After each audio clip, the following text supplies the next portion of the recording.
días a todos los que nos están viendo, buenos días a los que van a ser nuestros expositores. Y bueno, como hoy sabemos, hoy es el último día de este ciclo de ponencias que ha presentado el Congreso Internacional de Filosofía. Nosotros vamos a empezar el día, nuestra mesa es la mesa 4, que es entender y cuestionar la interculturalidad. Hoy tenemos la fortuna de tener a tres grandes expositores. El primero que nos está acompañando hoy es el señor Tránsito Santos Ricardo, que está aquí presente.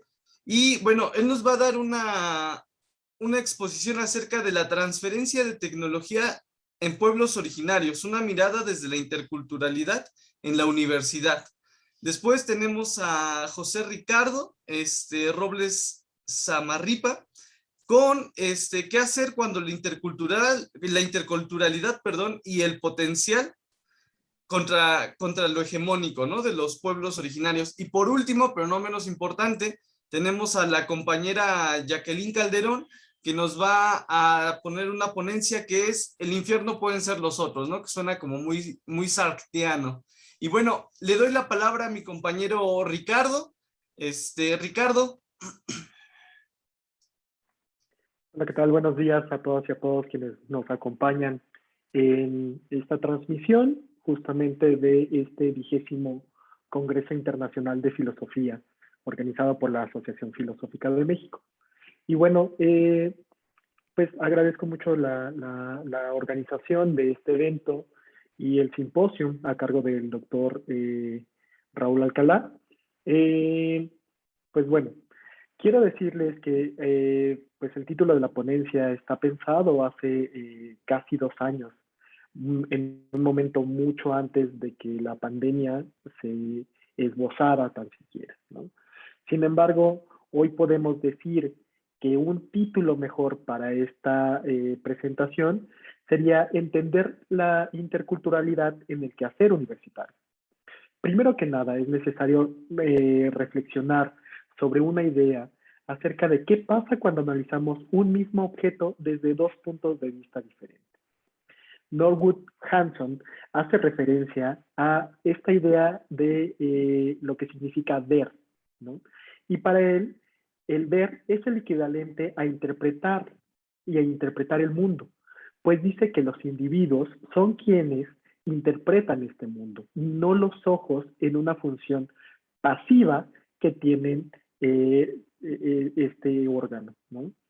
En esta cuestión, este interpretar es una función activa que implica la construcción y el ordenamiento cognitivo para que el sujeto no solo ponga esta situación de sus órganos, sino que a través de sus capacidades intelectuales construye las relaciones con el contexto.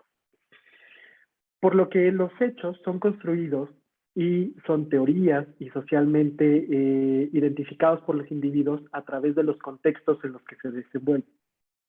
Esta breve explicación busca hacer énfasis en la necesidad de tomar en cuenta la importancia de generar políticas públicas que tengan un enfoque en donde se tome en cuenta las diferentes relaciones que existen entre las sociedades, como lo son la pluricultural en la que nos encontramos aquí en México. En particular, el campo universitario debe dar cabida a diferentes visiones, como pueden ser las de los pueblos y comunidades indígenas, pero también otras como pueden ser personas que se encuentran en migración o diferentes puntos de vista en los que converge la sociedad. Pero ¿a qué nos referimos con interculturalidad? Y para partir de este concepto es importante no perder de vista que México cuenta con una riqueza cultural característica de nuestra conformación. Esta pluralidad se ve reflejada en las 68 agrupaciones lingüísticas que nos marca el INALI en su catálogo de lenguas indígenas nacionales. Estas 68 agrupaciones se dividen en 364 variantes lingüísticas, lo que representa una diversidad de conocimientos, de historias y de vivencias de cada uno de estos pueblos. En este sentido, la interculturalidad se refiere a los procesos de interacción entre las culturas que cohabitan en un mismo territorio, no solo en un sentido de tolerancia a esa diversidad cultural, sino a la construcción de relaciones interculturales basadas en el respeto, en la negociación y en el reconocimiento del otro como sujeto político y sujeto de conocimiento. La interculturalidad apunta a los problemas estructurales de racismo y de discriminación. Por ello, en América Latina, la interculturalidad es un proyecto político que apuesta a otras formas de construir sociedades más justas, igualitarias y equitativas. Al respecto, Blasch ha enunciado que la interculturalidad trata de impulsar activamente procesos de intercambio que por medio de mediaciones sociales, políticas y comunicativas permiten construir espacios de encuentro, diálogos, articulación y asociación entre los seres y los saberes, entre estos sentidos y prácticas que representan diferentes lógicas y racionalidades. La interculturalidad es praxis cotidiana, ya que se construye a partir del encuentro con los otros. Está basada en las relaciones simétricas de búsqueda de justicia social para pensar que es posible la construcción de otros mundos. Con esto se apuesta por el diálogo de saberes, que implica el reconocimiento de otras formas de saberes y de interpretar el mundo, y que existen otros conocimientos y otras prácticas posibles, más allá de la construcción de un mundo occidental en el que hemos estado viviendo. Para Fidel Tubino, existen dos formas de entender la interculturalidad, dependiendo de cómo sea estructurada y enfocada en su interacción. Por un lado, estamos hablando de la interculturalidad funcional, la cual es aquella que ha sido asimilada por parte de los discursos oficiales de los Estados-nación. Este postulado se dialoga como una utopía, pero sin tomar en cuenta las relaciones de poder y dominio que hay entre los pueblos oprimidos y las culturas hegemónicas. Por otro lado, habla de la interculturalidad crítica, la cual es básicamente una política de reconocimiento que busca desmontar los discursos de invisibilidad y las injusticias culturales en busca de erradicarlas. Esta erradicación se piensa que sea a largo plazo y busca atacar las causas que sostienen la misma.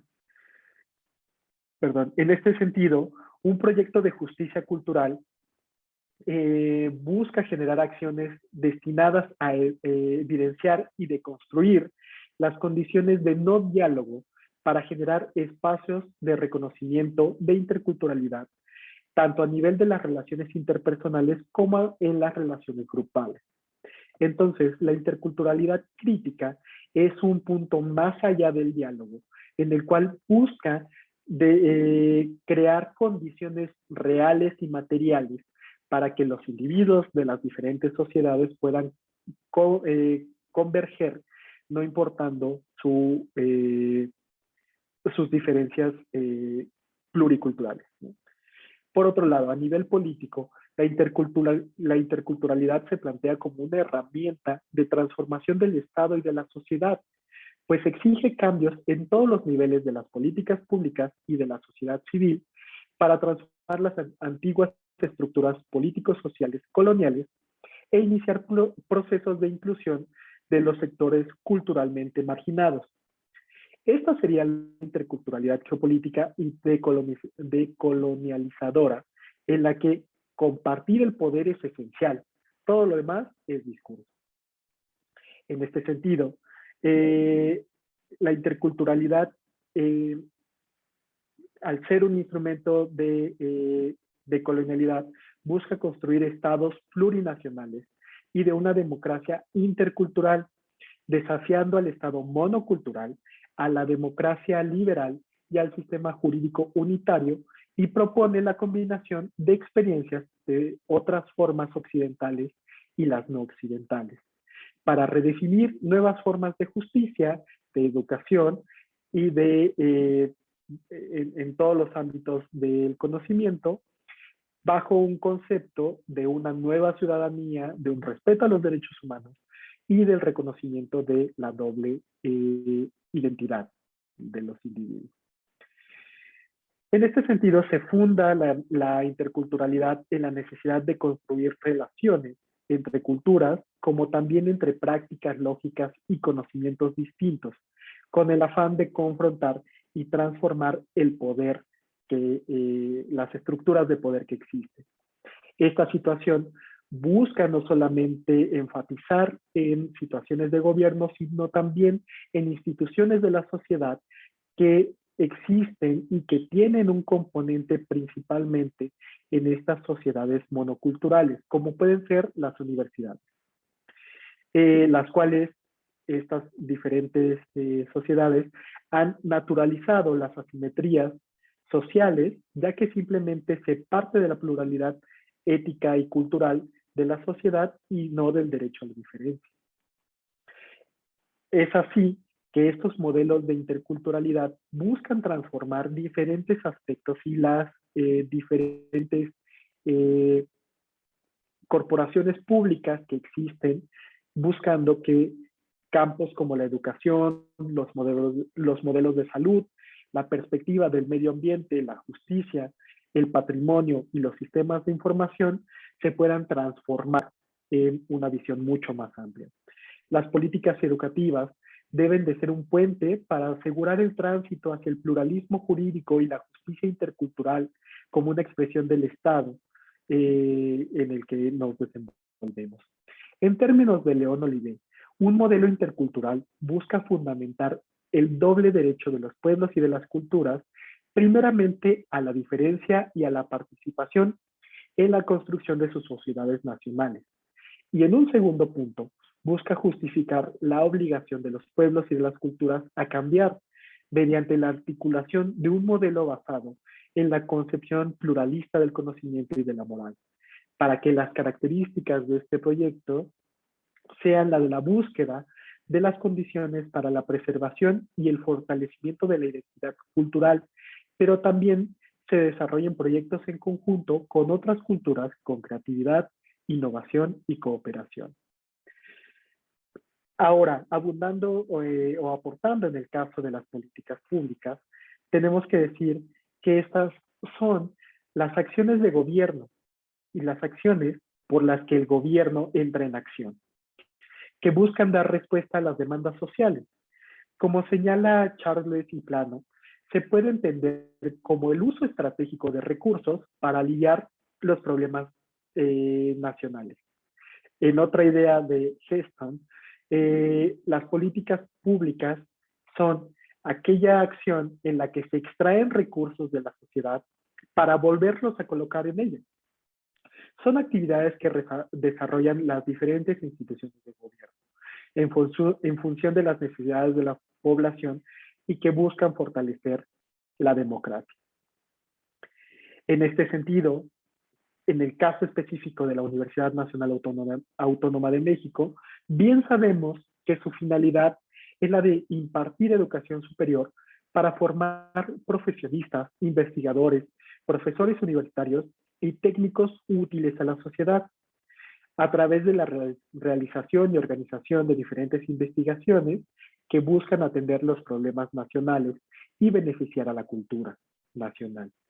Por lo que, a fin de cumplir con dichos deberes, es necesario el fortalecer los lazos que tiene la universidad con diferentes sectores de la sociedad, entre ellos los sectores más vulnerables y con una diversidad cultural.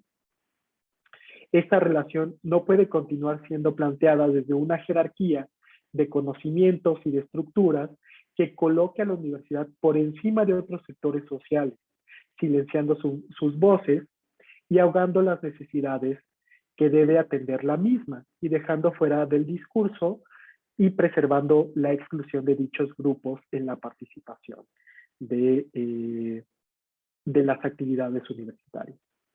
En una experiencia concreta, en el año 2019, a través de un ejercicio de la Coordinación de Ciencias y la Coordinación de Ciencia y la Oficina de la Abogacía General y otros expertos, se publicaron los lineamientos generales sobre transferencia de tecnología y conocimiento, los cuales tienen como objetivo establecer, fomentar y apoyar los mecanismos de vinculación entre la universidad y organizaciones, comunidades y empresas y los diferentes sectores de la población, el público, el privado y el social, para realizar transferencias de tecnología y de conocimiento, prestación, de servicios tecnológicos y técnicos, así como otras actividades como es el licenciamiento de incubación de empresas, asociaciones estratégicas,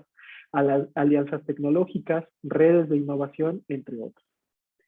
Para la actuación de para la estructuración de estos lineamientos, se realizó un análisis desde una visión intercultural, pluricultural y multidisciplinaria, ya que se buscó que la transferencia de conocimientos y el enfoque fundamental de ellos no fueran únicamente de un discurso académico, sino que se buscaran diferentes situaciones en las cuales se encontraran las ventanas de oportunidades para generar una política institucional con un enfoque intercultural. Por lo que se identificó, por un lado, que no existe un concepto único de innovación, sino que se compilaron diferentes conceptos que se integraron en este instrumento. Por otro lado, se vio la importancia de integrar una visión integral del derecho y sobre todo hacer un énfasis en el derecho a gozar de los beneficios del progreso científico como una parte fundamental para materializar el derecho a la transferencia de tecnología en los diferentes ámbitos de la sociedad y no únicamente desde la universidad. Por último, se buscó garantizar el respeto y reconocimiento de los conocimientos de los pueblos y comunidades originarias en las investigaciones en donde la universidad tenga injerencia en sus modos de vida, con lo que se buscó reconocer la distribución justa de beneficios con los pueblos y comunidades indígenas en donde la universidad haya participado. Si bien a consecuencia de la pandemia no ha sido posible dar seguimiento a los efectos que han tenido esta nueva política universitaria y cómo ha interactuado con las sociedades en las que se desenvuelve, lo cierto es que debemos repensar la universidad que queremos. Así, podemos decir que la universidad debe transitar hacia un modelo de respeto y construcción de realidades interculturales, con lo que se garantice la articulación con otros actores sociales, donde se tome en cuenta las concepciones pluralistas del conocimiento y del desarrollo. Para ello es necesario pensar a la universidad como un lugar donde se encuentran las diferentes culturas, como también diferentes prácticas lógicas y conocimientos distintos, con un afán de confrontar y transformar las relaciones de poder. La universidad en este nuevo siglo debe ser el reflejo del diálogo con otras culturas y la creación, y se debe de buscar una transformación a través de la creatividad, la innovación y la cooperación. Sin más, dejo la palabra al moderador. Muchas gracias. Gracias, compañero Ricardo. Qué interesante todo este proyecto de la interculturalidad y cómo la universidad debería de estar, o está más bien, ¿no?, actuando en ella. Les recuerdo a los que nos están viendo por la plataforma de Facebook que nos pueden dejar sus preguntas o comentarios para que al final los participantes puedan contestarlas. Y bueno, le doy la palabra a José Ricardo Robles. Hola, ¿qué tal? Muy buenas, gracias. Muy buenas tardes, muy buenos días, muchas gracias por la presentación. Pues bueno, yo les quiero presentar cosas que en realidad no entran en sintonía en gran medida con lo que mencionó Ricardo Tránsito, ¿no? Sobre todo en cuanto a la visión crítica respecto de la interculturalidad. Yo creo que es muy importante que lo que aquí se haga sea cada vez tener más claridad en que mencionar la interculturalidad por sí solo no basta. Es decir y nombrar interculturalidad no basta para nombrar justicia, no basta para hacerse cargo de las desigualdades sistémicas y estructurales que están vigentes en nuestras sociedades. Entonces, quiero señalar que el potencial de la interculturalidad existe y es importante que se reconozca. Este potencial puede servir y puede ser muy útil para fines emancipatorios y puede, bajo ciertas circunstancias, ser amplio y prometedor. Y tiene sentido mencionarla y luchar por ella, sobre todo pensando en realidades, por ejemplo, de los pueblos e individuos originarios de nuestra América que se encuentran histórica y actualmente, pero también otros sujetos sociales que se encuentran histórica y actualmente en situaciones de subalternización y opresión y que además son identificados como parte de culturas que son leídas y producidas como minoritarias o como no dominantes. Y a pesar de esto, lo que quiero decir es que la interculturalidad se hace inevitable entonces en esta situación de que interculturalidad no es igual a justicia y no es igual a combate contra las desigualdades, se hace necesario que la interculturalidad venga acompañada de un calificativo. Y por eso es importante defender la necesidad de una interculturalidad crítica. Y en esa medida, como ya nos adelantaba Ricardo anteriormente, lo que sucede es que la interculturalidad no puede ser solo aquella que es relacional, que en esa medida solamente dice una cosa que podría resultar bastante obvia. Es decir, hay distintas culturas a lo largo y ancho del mundo y esas culturas interactúan. No podría quedarse allí por dos razones principales, como lo dice Catherine Walsh. No podría ser así porque lo que sucede es que eso suele ser muy positivo para enmascarar procesos de opresión y de exclusión que se dan todos los días en el marco de las relaciones interculturales. Y por otra parte, esta lógica relacional de la interculturalidad lo que tiene es que suele enfatizar y quedarse solamente con una dinámica individual, es decir, distintos sujetos individuales que, siendo parte de diversas culturas, interactúan, establecen contacto, entran en diálogo, etcétera. Por otra parte, también es importante entonces no quedarse tampoco con una interculturalidad funcional, que como ya adelantaba mi colega Ricardo, al final Fidel Tubino Arias hace esta propuesta, es interculturalidad funcional, pero funcional a qué? Y es funcional a un cierto sistema que, ojo, hay que tenerlo muy presente, ya no tiene problemas con la mención en sí de la diversidad cultural. La diversidad cultural no es un problema para el sistema dominante social que tenemos, que es muy compatible con la narrativa y construcción de sociedades en sintonía con el paradigma moderno occidental dominante. Es decir, hubo un tiempo que el proyecto monocultural parecía que necesitaba afirmarse y negar la posibilidad de pluralidad y negar la posibilidad de diversidad. Ese no es el caso actualmente. Ya tienen varios años, varias décadas en que es posible mencionar y abrir los brazos hacia la diversidad cultural siempre y cuando las cosas más básicas que permiten que ese sistema exista y se reproduzca en las lógicas excluyentes y opresivas que tiene, puedan subsistir. Es decir, digamos que se acepta que haya más colores en el escenario, siempre y cuando las bases de ese sistema no sean cuestionadas de forma significativa. Entonces, lo que quiero es impulsar reflexiones sobre la interculturalidad crítica y concretamente, más allá de lo que ya fue dicho por mi colega, una de ellas pasa por afrontar la importancia de desafíos que conllevaría este tipo de interculturalidad como una herramienta que sea de verdad más útil al servicio de quienes luchan en contra de opresiones estructurales que son de carácter patriarcal, que son de carácter racista, que son de carácter colonial y que son de carácter capitalista, sobre sujetos sociales que han sido leídos por las sociedades dominantes como subalternizados. Y otra reflexión también que quiero presentarles es abordar la tensión entre interculturalidad e interpoliticidad. El título de mi ponencia, que creo que no estaba tan completo, trataba de decir qué y preguntarnos qué hacemos cuando la interculturalidad no basta, cuando no es suficiente para fines emancipatorios. ¿Y por qué?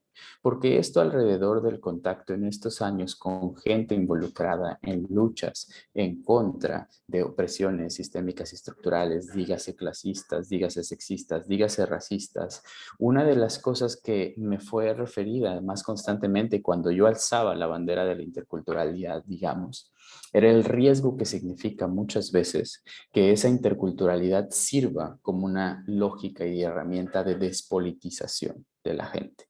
Es decir, tú utilizas esa herramienta conceptual, esa herramienta discursiva para limarle el filo a las posibilidades y alternativas que se podrían construir para de verdad cuestionar las bases que hoy día todavía hacen que se jerarquice a sujetos sociales sobre otros y que se subalternice a unos y sus realidades, vidas, experiencias, amores, historias sean considerados menos valiosos que otros. Por eso es importante entonces plantear en esta lógica siempre, además de esto que me mencionaban de ojo con la interculturalidad que despolitiza, la referencia era entonces quizá la cuestión central no está en lo cultural, sino que está en lo político. Y en lo político que tiene que ver y entendido de manera muy simplista como relaciones de poder, estructuras de poder e interacciones entre sujetos de poder. Y entonces la importancia es decir, la política en ese sentido, relaciones de poder que son asimétricas, no podrían y no deberían quedar fuera de lo que uno refiere con interculturalidad. Y esa es una parte que a mí me gustaría resaltar de la interculturalidad crítica. Eso también tendría que ver con las interacciones que existen entre los distintos sujetos o que podríamos llamar dialogantes culturales, porque los dialogantes culturales tienen una interacción que no se da en un vacío neutro en el que las culturas están en condiciones de horizontalidad. Es cierto, como ya nos lo adelantaron antes, que la interculturalidad debería tener como uno de sus ideales construir relaciones horizontales en la horizontalidad. Y eso puede ser el, digamos, lugar al que queremos caminar. Pero no debemos confundirnos de que los dialogantes en sus interacciones con distintas culturas que interactúan están haciéndolo en un mar de contradicciones y de relaciones asimétricas de poder. Entonces, en esa medida, una de las cosas que me interesa posicionar es decir, la interculturalidad tiene que ser crítica y eso nos tendría que llevar a que lo político no puede quedar fuera de lo cultural. Entonces, eso para ponerlo en otros términos diría, ¿con qué interculturalidad sí estaría comprometido? Y me parece que es importante que se impulse para fines emancipatorios y con qué interculturalidad no. Yo estaría con una interculturalidad crítica que entiende, por ejemplo, por cultura todo.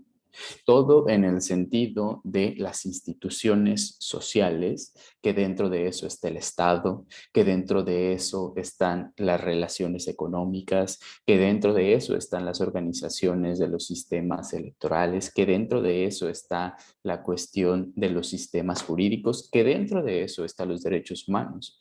Y aquí hago un resalto, alguna cuestión importante que en los últimos años, bueno, que me lo parece, en los últimos años he trabajado sobre la idea de derechos humanos replanteados necesariamente desde una dinámica intercultural.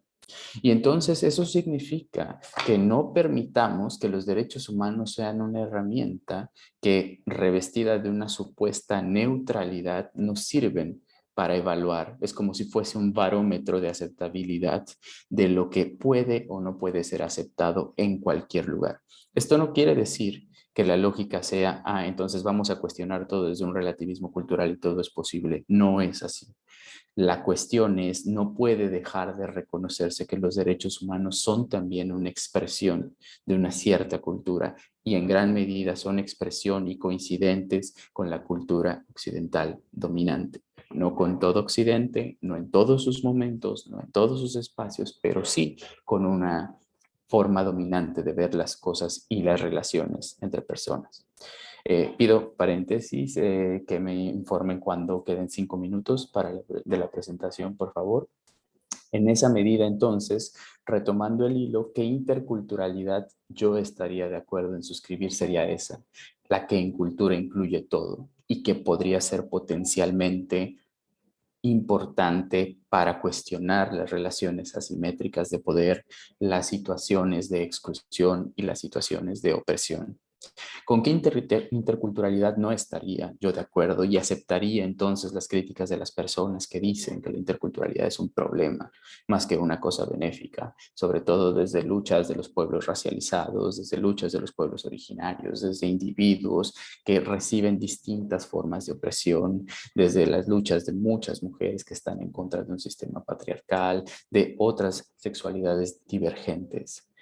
Estaría de acuerdo con esas críticas si se dice que la interculturalidad no incluye estas relaciones de poder, si se dice que cultura no va hacia allá y que entonces cultura se reduce a una dinámica folclorista y a una dinámica casi como de lecturas museográficas que lo que hacen es apreciar a un pasado que se exotiza y que además se construye de un sujeto que probablemente nunca haya existido y desprecian el presente.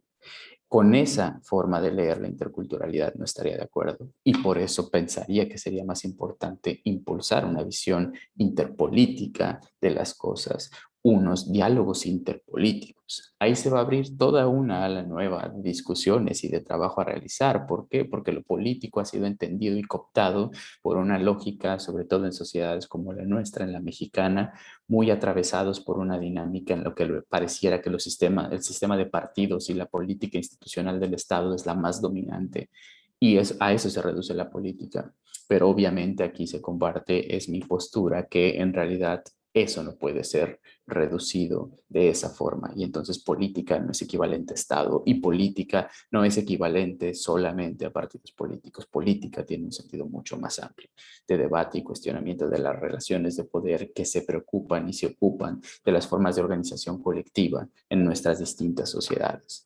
Y entonces esta interculturalidad crítica tendría que incluir los problemas que vienen de las opresiones patriarcales, colonialistas, racistas y capitalistas. La forma en la cual a distintos sujetos se les subhumaniza y les deshumaniza, mientras que hay un cierto paradigma y prototipo de humanidad que es la que más se destaca, la que más se retoma y la que se considera como el patrón para definir lo deseable y distinguirlo de lo indeseable. Esto también entra mucho en sintonía en lo que nos compartía Ricardo sobre la cuestión de compartir el poder y si no se comparte el poder, todo lo demás es discurso. Coincido. Otra de las cosas que me gustaría replantear es que en sintonía con lo anterior, la interculturalidad puede ser problemática al ser una idea o proyecto cuyas consecuencias derivan sin mucha dificultad, como decía, en la despolitización de las exigencias de los sujetos sociales que buscan combatir y eliminar las injusticias sociales a las cuales se enfrentan, ya sea demandando inclusión o el respeto de su autonomía. Y esto es importante. Hay muchos sujetos sociales que no necesariamente están demandando inclusión. Y hay una lectura de interculturalidad que me parece que su proyecto, el deseo, lo que se busca como un ideal es que la inclusión real se logre. Pero ¿qué hacemos cuando hay muchos sujetos sociales, hay varios sujetos sociales que son más por la autonomía, que lo que no quieren es inclusión, sino autonomía? Dejar y poder existir en sus propios términos, conforme a sus propias características, conforme a sus propias decisiones. Y esto no quiere decir idealizar ni romantizar a ninguno de los dos sujetos, ni al Estado ni a los otros sujetos. Hay muchísima diversidad entre los sujetos sociales subalternizados, como hay muchísima heterogeneidad entre los pueblos y comunidades originarias de México, que se encuentran en el territorio que muchas personas llaman México, que se encuentran en el territorio de Ayala o en el territorio que muchas otras personas llaman América Latina. La heterogeneidad existe y eso es otra cosa que no puede olvidarse y que también es política, que es la cuestión de quién nombra a quiénes, ¿no? Y cómo unas ciertas personas pueden nombrar a otras y decir, tú eres originario, tú eres indígena, ustedes son distintos a nosotros, ustedes son distintos a esta forma que nosotros pensamos como normal y deseable. Compañero, tiene 5 minutos. Muchísimas gracias, Emiliano. Por otra parte, entonces, habría que evitar y pensar esta interculturalidad desde esta lógica que se plantea también la posibilidad de que haya un respeto a quienes no quieren ser incluidos, sino que quieren ser respetados en su autonomía. Es decir, no hacer estos procesos forzados, porque la interacción intercultural, como lo han dicho muchos autores y autoras, también incluye tensiones, también incluye contradicciones y procesos que van a estar todo el tiempo atravesados de cosas que no están cercanos a nuestro ideal pensado, de dos dialogantes culturales que interactúan en condiciones de ideal. Otro punto para reflexionar podría ser los diálogos interculturales, como los decía, y entonces también estos diálogos, como lo mencioné, deberían de evitar una lógica despolitizante. No podría olvidarse que los diálogos interculturales son también diálogos interpolíticos. Además, estos deberían establecerse, como se ha dicho por Raymond Panikkar, entre otros autores, que tienen que ser tanto de vivencias como de racionalidades. Es decir, somos ambas cosas y eso es una cosa que tenemos que presentarnos. Por último, me gustaría plantear dos cosas. Primero, la cuestión de cómo los sujetos y las luchas de los pueblos y comunidades originarias, de muchas de ellas, con toda su heterogeneidad y diversidad, significan para mí una potencia que puede desestabilizar las bases mismas de los proyectos dominantes desde las sociedades que conocemos actualmente. Porque si es así, por ponerlo en términos básicos, el Estado como la idea de legitimidad y el poder de organización política más determinante no tiene los requisitos que deberían estar ahí para tener legitimidad, porque los pueblos y comunidades originarias estaban allí antes de que el Estado se configurase como tal y tenían formas de organización y tenían formas de... Lo que tendría que pasar es un reconocimiento muchísimo más claro de la violencia que hay para que eso exista, para que la relación asimétrica entre el Estado y los pueblos originarios exista. Entonces, quien quiera replantearse el Estado, quien quiera replantearse las formas de organización política, debería de reconocer eso, que esa violencia es lo único que explica que hoy día la dinámica de inclusión de esos otros siga vigente y sea lo que se busque. Y por otra parte, entonces miremos a esas luchas, posicionemos en mi perspectiva, creo que es importante, dónde colocamos el centro. Yo lo colocaría en las luchas de los sujetos subalternizados que están resistiendo desde hace muchos centenarios y que desestabilizan muchas de nuestras categorías para resolver y leer nuestras realidades. Además de eso, no echemos por la borda la interculturalidad y con esto cierro. Lo que me parece importante es también, tengamos visiones críticas de la interculturalidad, sí. Hagamos crítica intercultural y tengamos una interculturalidad crítica. Pero no olvidemos nunca que la visión monocultural está muy viva, es muy fuerte y es potente. Y no hay que confundirnos. El que hoy día la interculturalidad esté presente en muchos más espacios, se ha referido incluso como una moda, no deja de lado que día a día y en la cotidianidad el proyecto monocultural siga vigente, aunque abra mucho más sus brazos a distintos colores, pero manteniendo las mismas opresiones y exclusiones. Muchas gracias. Muchas gracias, compañero Ricardo. Y qué interesante esta reflexión acerca de una interculturalidad, pero una interculturalidad crítica, ¿no? Donde se piense en la minoría. Bueno, ya por último tenemos a la compañera Jacqueline Calderón. Compañera, adelante. Hola, ¿qué tal? Muchas gracias, Emiliano, y muchas gracias a los dos Ricardos por sus intervenciones, me parecen bastante interesantes. Y bueno, pues gracias también a todas las personas que están ahora sintonizando y que posteriormente verán esto, espero. Sobre todo en estos momentos pandémicos, pues bueno, la verdad es que sí representa una ventaja poder llevar a cabo este tipo de eventos y tener un poquito más de alcance. Y finalmente, bueno, creo que algo de lo que señalaba Ricardo Robles, algo de lo que señalaba Ricardo Robles es fundamental, ¿no? Finalmente se trata, y creo que eso es, por lo menos para mí, eso es una de las cuestiones más importantes y más relevantes de la filosofía, es siempre mantener este aspecto crítico, ¿no? A veces creo que nos decantamos mucho por una cuestión descriptiva, e incluso en algunos momentos más bien normativa, en relación a cómo deberían ser las cosas, pero siempre se nos olvida de nuevo volver a estas bases que finalmente son plenamente filosóficas y que es el cuestionamiento continuo de la realidad y de la manera en la que la estamos interpretando y de la manera en la que se nos está presentando, ¿no? En ese sentido, bueno, Emiliano ya lo señalaba muy al principio cuando mencionaba el nombre de mi ponencia, que es El infierno pueden ser los otros, decía él, bueno, pues es que tiene un título muy sartreano, ¿no?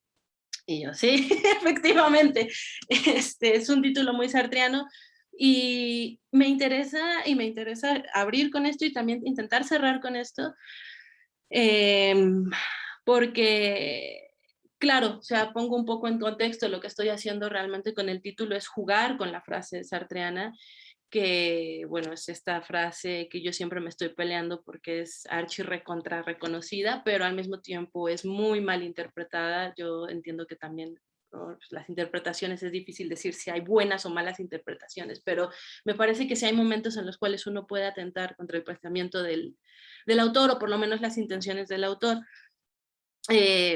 Efectivamente es una frase, probablemente muchos lo sepan, es una frase que pone Sartre en su obra de teatro A Puerta Cerrada de 1944, si no mal recuerdo, y siempre me gusta iniciar cuando abordo este tipo de temas en relación al otro, explicando que no es casual el momento y el punto en el cual Sartre pone, ni la obra, ni el momento en el cual pone en boca de su personaje, bueno, no diría que es el principal, pero es uno de los personajes centrales de la obra, esta frase, ¿no? O sea, él al final de la obra, no hago mucho spoiler, finalmente, bueno, pues es básicamente el grupo, es un grupo de 3 personas que mueren y llegan al infierno, un infierno muy particular. Y es curioso, ¿no? Porque Hassan, el personaje al inicio dice, bueno, ¿y esto es el infierno? O sea, bueno, ni siquiera dice el infierno, ¿no? Lo deja muy ahí sutilmente. Es como, ¿es esto? ¿Y dónde están los azotes y el fuego y los castigos, no? Y entonces el personaje que le está acompañando ahí, introduciéndolo al infierno, le dice, ¿qué cosas inventan ustedes los vivos, no? Pues no hay nada de eso, ¿no? En realidad es una sala ahí, un salón con una decoración muy particular. Pero sí es cierto que después de todo lo que, ahí sí ya no voy a decir más, pero después de todo lo que va aconteciendo a lo largo de la obra, es que Garzón casi al final de la obra dice, es que no es necesario los azotes, no son necesarias no es necesario el fuego, no es necesario el castigo, ¿no? O sea, el infierno son los otros. Que, de nuevo, a mí me parece que es importante señalar por qué está diciendo esto, pero, insisto, lo quiero dejar como un poquito para el final. En ese sentido, creo que es algo con lo que me gustaría cerrar. Y de alguna forma me alegra ver que a partir de las participaciones que tuvieron Ricardo y Ricardo, mi ponencia me preocupaba un poco que de pronto quedara con tanta asintonía, pero creo que va muy en la línea de lo que Ricardo Robles señalaba, ¿no? Y también creo que puede ayudarnos también a reflexionar en relación a lo que estaba señalando Ricardo Tránsito. Entonces, a mí me llama mucho la atención, por ejemplo, y de nuevo me voy a seguir metiendo un poquito en Sartre, pero voy a tratar de conducir esto por otra línea después. Algo que me llama mucho la atención es, claro, cuando uno lee El ser y la nada, Sartre dedica cerca de unas 200, 300 páginas precisamente a tratar de comprender y de criticar, porque tiene una discusión muy fuerte con el idealismo, con el racionalismo, se pelea con Descartes, se pelea con Kant, se pelea con Hegel, bueno, no se pelea, más bien establece un diálogo, critica puntualmente algunas cuestiones de Kant, de Hegel, de Husserl, de Heidegger, ¿no? Siendo Heidegger probablemente con el cual se pueda sentir un poco más identificado, en un punto que a mí me parece muy relevante, que es, a diferencia de Kant, Descartes, Hegel, un poco también con Husserl, dice él, es que porque el vínculo, o sea, el problema con estos autores es que el vínculo que sostenemos con los otros, o la manera de relacionarnos con los otros, siempre está atravesado por una idea del conocimiento. Y Sartre dice, bueno, no hay tanto problema con eso, el problema realmente es que esta no podríamos identificar que sea la relación fundamental o irreductible que podemos mantener con los otros. Sí hay una relación de conocimiento, pero ¿qué sucede si nos quedamos con esto, no? Que es en ese sentido donde de pronto se acerca un poquito más a Heidegger y dice, bueno, me parece que ha habido un avance bastante interesante por parte de él, en donde ya no es una cuestión epistémica, sino una cuestión más bien de carácter ontológico, ¿no? Y a mí me llama mucho la atención, yo creo que a veces no somos conscientes, en alguna ocasión en la facultad recuerdo un profesor que nos decía, varios profesores, a lo mejor un poco puristas, nos decían de pronto que pues no hay nada como leer la obra en su idioma original, ¿no? Pero también he aprendido un poco a lo largo de los años que las traducciones a veces pueden lograr darnos como algunas pistas. Y algo que a mí me llamaba mucho la atención cuando leía El ser y la nada era la manera en la que el traductor, ahorita se me va el nombre del traductor, pero me llamaba mucho la atención cómo en algunos momentos él señalaba, en lugar de utilizar la palabra otro, cada vez, la palabra francesa que utiliza Sartre es autrui, pero que la traducción podría muy bien ser simplemente la de otro, pero en la traducción siempre viene prójimo. Y de pronto para algunos que lo leíamos nos saltaba un poco a la vista, porque era como, es una palabra que ciertamente en nuestro contexto tiene una connotación claramente pues religiosa, ¿no? O sea, o al menos es lo que de primer momento podría conducirnos a pensar. Entonces, en algún momento yo me quedaba pensando, ¿por qué utiliza a veces, pero aparte no lo hace de manera sistemática? O sea, a veces es el otro, pero a veces también es el prójimo. Y claro que la palabra prójimo implica, más allá de esta acepción religiosa, implica también cierta cercanía, es decir, implica esta proximidad, valga casi la redundancia, ¿no? Con aquellos con los que estamos conviviendo día a día.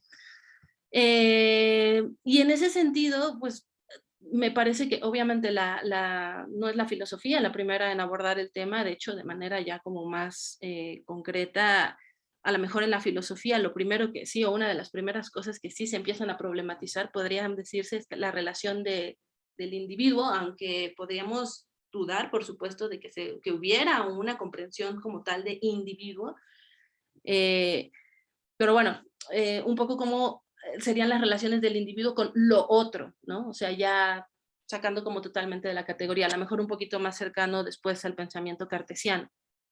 Pero lo que sí me parece importante es dar cuenta, como lo señalaba también Ricardo Robles, ¿no? O sea, finalmente cultura es algo mucho más amplio de lo que a veces podemos comprender. Me quedo pensando, por ejemplo, en las literaturas de diferentes regiones, cultura, bueno, diferentes regiones, sociedades, etcétera. Y lo que me gustaría aquí ya desgranando es cómo este encuentro, o sea, de lo que nosotros podemos tener cuenta a partir de estas literaturas, que me parece algo muy orgánico, es justamente de la relación angustiante que puede resultar la del otro, ¿no? O más bien podría decir quizá cómo se da este encuentro de carácter angustiante. Bueno, ¿por qué señalo angustiante? A lo mejor aquí también me voy a tomar otra licencia, ¿no? Finalmente pienso, por ejemplo, voy a abusar de la expresión de angustia, o bueno, de la idea de angustia freudiana, específicamente psicoanalítica, pero específicamente freudiana, porque bueno, de esto hay mucho más después, desarrollado por muchos psicoanalistas posteriores, que no son nada más Lacan, pero que hay otros más. Y para no enredar demasiado esto, bueno, tomo lo que me interesa, ¿no? O sea, en Freud podemos identificar dos teorías de la angustia o dos momentos de la misma teoría de la angustia, una que responde a las primeras elaboraciones de la teoría psicoanalítica, más cercana a los años de 1915, 1916, y luego hay otra parte otras elaboraciones ya que van complementando esta primera teoría de la angustia, y que se conocen como la segunda teoría de la angustia y que responden precisamente a esta elaboración de la segunda tópica freudiana, ¿no? Pero a mí lo que me interesa recuperar para poder seguir con esta línea es justamente cómo, bueno, básicamente lo que dice Freud en un primer momento de la angustia es que la angustia puede surgir como un efecto de la represión, ¿no? Y hay un segundo momento en el que él dice que a lo mejor más bien la angustia es una causa de la represión. Pero en términos cotidianos, pues, o sea, lo que podría decirse que es bueno, no tan cotidianos, que la angustia sería como esta transmutación de la libido, ¿no? No aplicada. Es decir, hay algo del orden del afecto, lo voy a poner así para no meterme en demasiados problemas, que no encuentra una representación una representación psíquica apropiada para poder lograr una cierta descarga. Es decir, como en términos cotidianos, esta sensación que a veces experimentamos de hay algo que me genera un malestar, pero ni siquiera logro identificar qué es lo que sucede, ¿no? Que es como cotidianamente podemos de pronto pensar en la angustia. Pero a mí lo que me interesa de aquí es cómo hay tres elementos, o bueno, tres formas también de entender la angustia, y la primera es como esta angustia realista, y aquí es donde ya voy entrando también un poco más en materia. Esta angustia realista que él identifica, por ejemplo, con los peligros que puede encontrarse en el mundo exterior, todo aquello que pueda atentar contra la integridad física y probablemente moral de un individuo. Por otra parte está lo que él considera como esta angustia neurótica, que va con un poco más que va un poco más en el orden de cuestiones de la fantasía, de lo imaginario hasta cierto punto, de las representaciones psíquicas. Digo, de nuevo, o sea, a lo mejor lo voy a simplificar muchísimo, pero para quien quiera, pues ahí están los textos de Freud, pero esta angustia neurótica que tiene que ver más con las tensiones que se dan entre esta instancia psíquica que es la del ello y el yo, ahí donde el ello pues es justamente el reservorio de todas estas, o más bien el origen, o el reservorio, sí, de esta serie de pulsiones que están buscando todo el tiempo apuntar hacia la satisfacción, y que en virtud de lo que sucede con la realidad, digamos, o pues sí, con esta realidad material, se ven impedidas, ¿no? Es decir, no pueden suceder.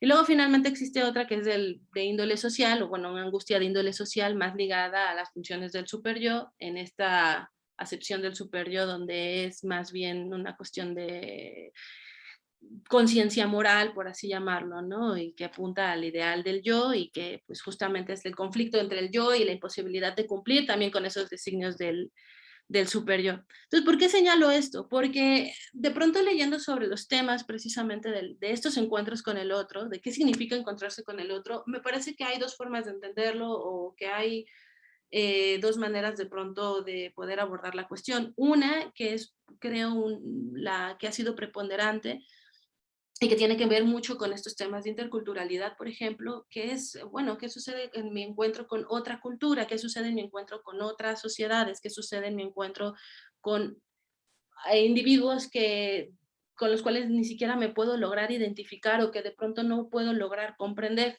Y ojo que ahí de nuevo está como el tema de la racionalidad y del conocimiento, ¿no? O sea, puesto ahí como punto de encuentro entre ambas culturas, por ejemplo, ¿no? Pero también está otra forma de entender, que es la que a mí me ha interesado muchas veces más, que es la de en términos de intersubjetividad, ¿no? Es decir, qué sucede con este otro inmediato que comparte cultura, que comparte, probablemente es alguien sumamente cercano a mí, y sin embargo sigue siendo un otro, ¿no? Me voy a conducir un poquito más por el otro por el otro que estaba mencionando, que es justamente el de la cultura distinta, ¿no? En ese aspecto me acuerdo mucho de estos textos de Kapuscinski, de Ryszard Kapuscinski, que tiene este texto que se llama Encuentro con el otro, perdón, que son una serie de conferencias que él da más o menos a inicios del siglo XXI, es decir, más o menos como por 2005, 2006, una cosa por el estilo. Y en esta serie de conferencias, la verdad es que a mí me llamaba mucho la atención porque me parecía tremendamente inocente, o tremendamente, no sé, digo, me parece que es un autor que finalmente, bueno, Kapuscinski no es filósofo, es más bien algo cercano como un cronista. Él en estas conferencias va hablando un poco de cómo fue construyendo él, o sea, cómo fue entendiendo él que se daban los vínculos con las otras culturas, con otras sociedades, etcétera.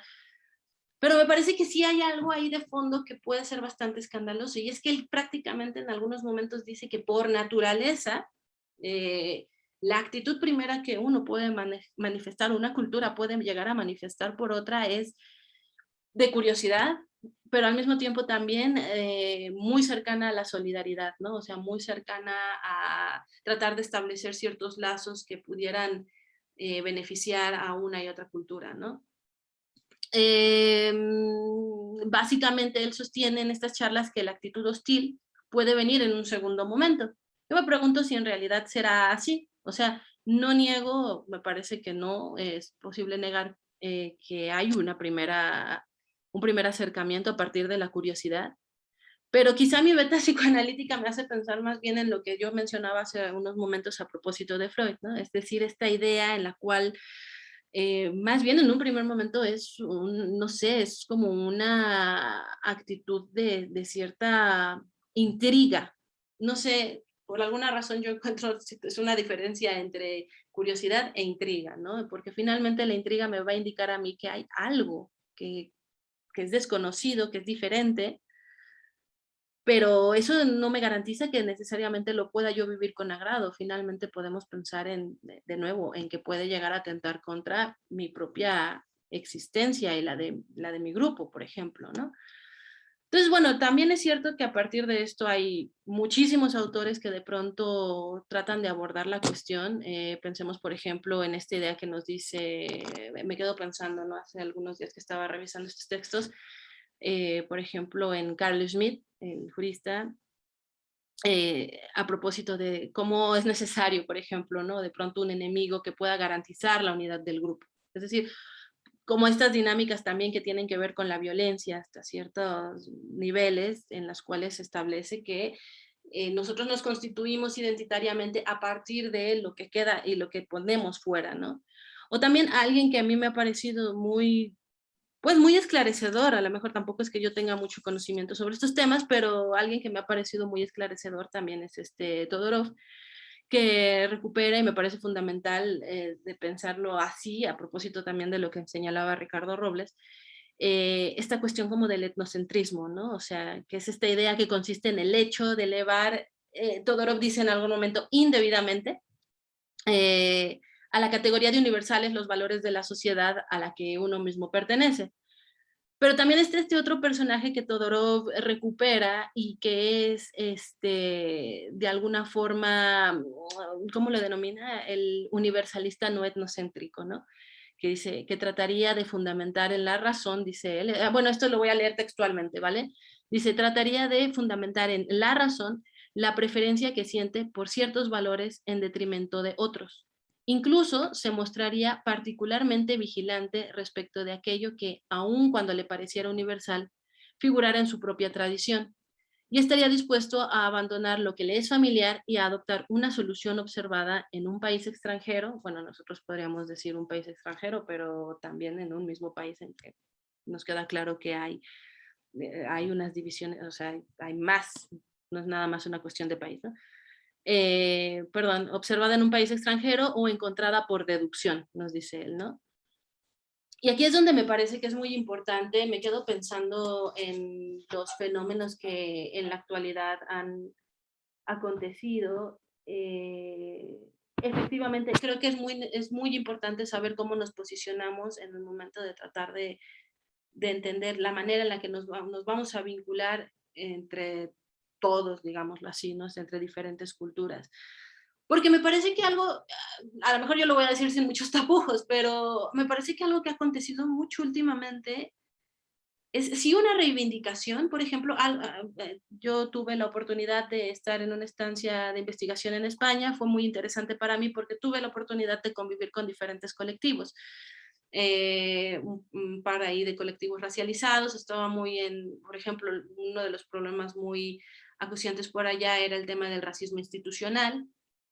Y entonces en estos diálogos a mí me parecía interesante también porque no, si bien hay un intento de acercamiento desde esta racionalidad occidental a estas otras culturas, no deja de haber una suerte de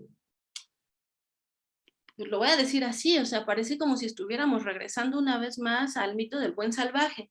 O sea, me parece que es una forma bastante violenta y una forma bastante complicada de tratar de establecer ciertos lazos y ciertos vínculos o ciertos acercamientos con otras culturas, ¿no? Pero sí hay como un ensalzamiento exacerbado, pensando en esto, por ejemplo, que decía Todorov, de estas otras culturas, sin comprender la complejidad, sin comprender el contexto mismo desde el cual se están gestando, sin comprender al final de cuentas su lucha, y creo que hasta cierto punto también llevándolas a cierta trivialización, es decir, termina volviéndose como un adorno, como una moda muy New Age, no sé cómo denominarlo, pero que me parece que es peligroso, porque le quita obviamente seriedad, le quita obviamente importancia a estos fenómenos, ¿no? Ahora que estuvieron estos meses que fueron por allá los zapatistas, ¿no? Que estuvieron en algunas ciudades de Europa, y era mucho esta la actitud, ¿no? O sea,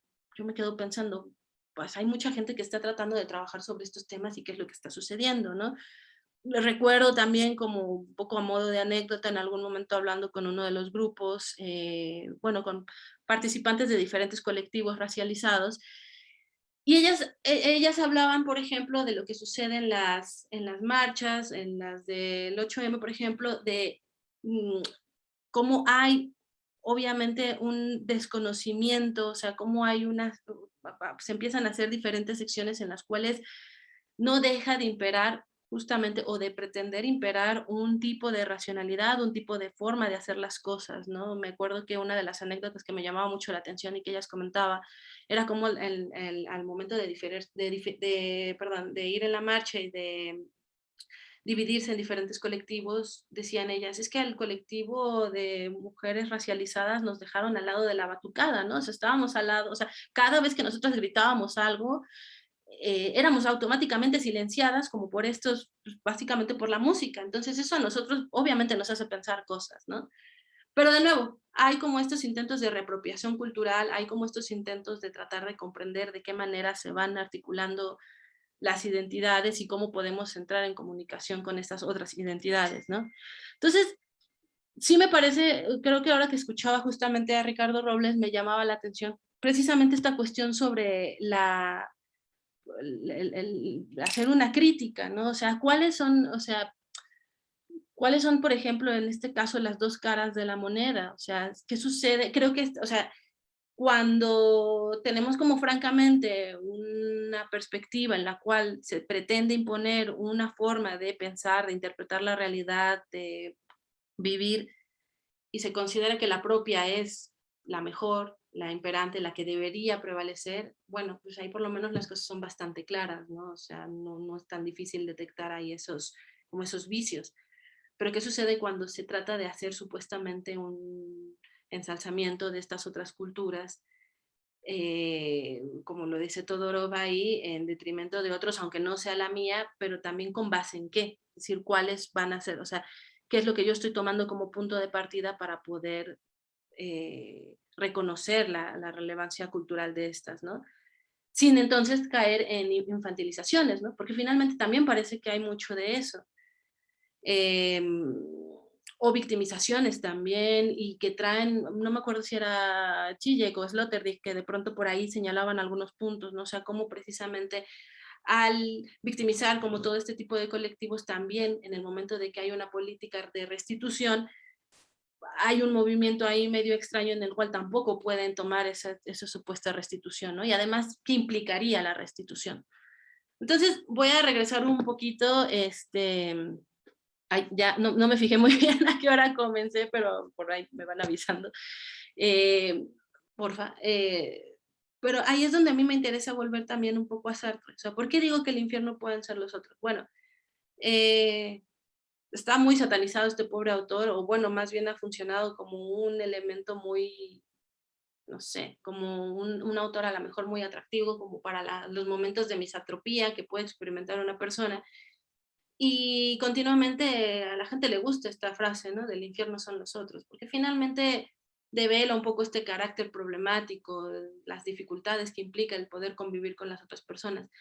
Pero a mí me agrada pensar que bueno, no, es que bueno, me agrada pensar, más bien me agrada leer en el mismo autor cuando uno se acerca con cuidado a su obra y después tiene la oportunidad de explorar entrevistas o diálogos que sostuvo con otras personas, que él mismo lo dice, ¿no? En 1973 él tiene una serie de entrevistas con John Geraci, él era hijo de Fernando Geraci, un compañero de guerra de Sartre, y en estas conversaciones Geraci en algún momento le hace una intervención, le pregunta algo en relación a puerta cerrada, así como afirmando, pues bueno, mire, usted dijo esto, ¿no? El infierno son nosotros. Y Sartre en ese momento le dice, sí, pero eso solo es una cara de la moneda, porque el paraíso también pueden ser los otros. Y esta afirmación no sé por qué a la gente le resulta tan escandalosa, yo creo que le tumba todo el imaginario sartreano, pero bueno, el hombre lo dijo y tampoco es que uno necesite explorar ahí o decir, ay, es que Sartre nunca fue muy claro en relación a esto. No, o sea, Sartre es muy claro. Cuando uno lee a puerta cerrada, entiende perfectamente por qué está diciendo que el infierno son los otros y bajo qué contexto. Hay un texto de este filósofo español que a mí el texto me gusta muchísimo, el filósofo español es Juan Manuel Aragüés, que se ha dedicado mucho al estudio del pensamiento sartreano, también de Lesiano, y precisamente tiene este texto en el cual hace el análisis de la obra y dice, sí, es que hay diferentes momentos en la obra donde se adoptan diferentes actitudes y que es ahí justamente donde tiene cabida esta afirmación sartreana de el paraíso también pueden ser los demás. En ese momento, a lo mejor por ser una entrevista, pues Sartre no profundiza demasiado, pero dice, claro, o sea, el infierno precisamente tiene que ver con el egoísmo, con la falta de comprensión, con la falta de querer establecer ciertos lazos de solidaridad. Pero el paraíso tiene precisamente que ver con esta cuestión de tratar de llegar, o sea, de tratar de tener una mejor convivencia unos con los otros. Yo sé que suena muy rosa, yo sé que suena muy maravilloso, pero precisamente por eso introducía, o sea, creo que en la medida en la que nosotros podemos ir señalando de manera muy honesta lo que nos puede llegar a despertar el encuentro con nosotros, también es una buena forma como de ir trabajando, ir repensando, ¿no? Ir comprendiendo por qué puede llegar a resultar angustiante, por qué puede llegar a resultar angustiante a partir de comprender el vínculo con nosotros como una posible amenaza. Es decir, creo que hay mucho de pronto por ahí de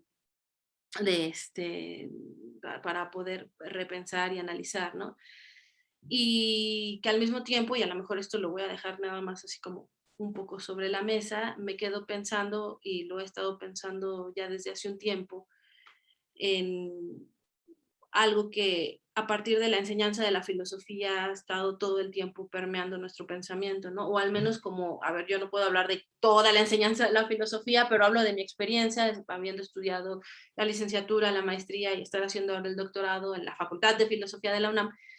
Y es como esta poca crítica que hay al tema de la esencia, ¿no? A los esencialismos. O sea, a lo mejor podemos leer estas críticas en algunos autores, sobre todo contemporáneos, pero no es una cosa que se nos transmita mucho dentro de las aulas universitarias, ¿no? Que creo que también esto puede ir en consonancia con lo que decía Ricardo Tránsito. Es decir, eh, para poder volvernos, y aquí salto también a Ricardo Robles, para poder constituirnos como sujetos políticos, parece que sí es necesario poner un poco de distancia o poner entre paréntesis o en cuestión o criticar justamente estas nociones esencialistas, ¿no? O sea, ¿cuántas veces hemos visto que un grupo puede discriminar a otro o a una persona que quiera participar precisamente porque de esencia o por naturaleza no puede formar parte de él, ¿no? El hecho de que yo no pertenezca, por ejemplo, ¿no? El hecho de que yo no pertenezca a un grupo no sé, a una comunidad originaria, eso no significa que yo no esté de acuerdo, eso no significa que yo no apoye de alguna u otra forma la lucha que ellos están teniendo, ¿no? O sea, o las reivindicaciones que están buscando o la visibilidad que están tratando de conseguir también, ¿no?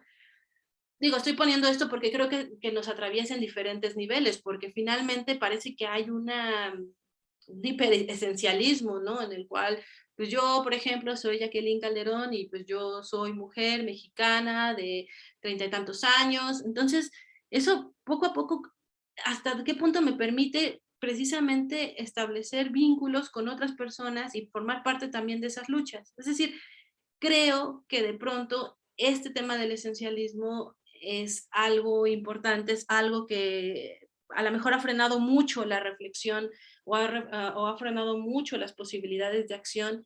Y creo que sería importante también empezar a cuestionarnos desde las aulas universitarias también. O sea, yo entiendo que cada quien puede llevar un proceso distinto estando fuera de la universidad. La academia no es la única forma de hacer filosofía, pero en lugar de vacunarnos parece que de pronto empieza a generarnos una serie de prejuicios que después son muy Unos difíciles. minutos más, compañera.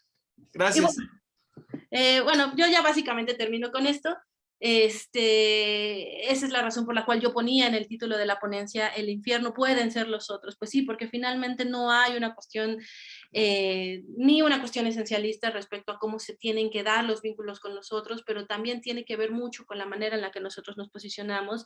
Creo que dedicándonos o estando afortunadamente quienes podemos estarlo desde la academia, pero también conviviendo en la vida real, en la realidad material, con otros, con colectivos, con otras personas, en fin, finalmente ahí es donde realmente se hace la filosofía, es decir, ahí es donde realmente podemos obtener como la materia prima de la filosofía. Entonces, bueno, un poco creo que la ponencia fue, o bueno, mi intervención más bien fue como una reacción sin darme cuenta a lo que ambos Ricardos habían presentado en su momento. Entonces, bueno, yo con esto termino y les doy muchas gracias, ¿vale?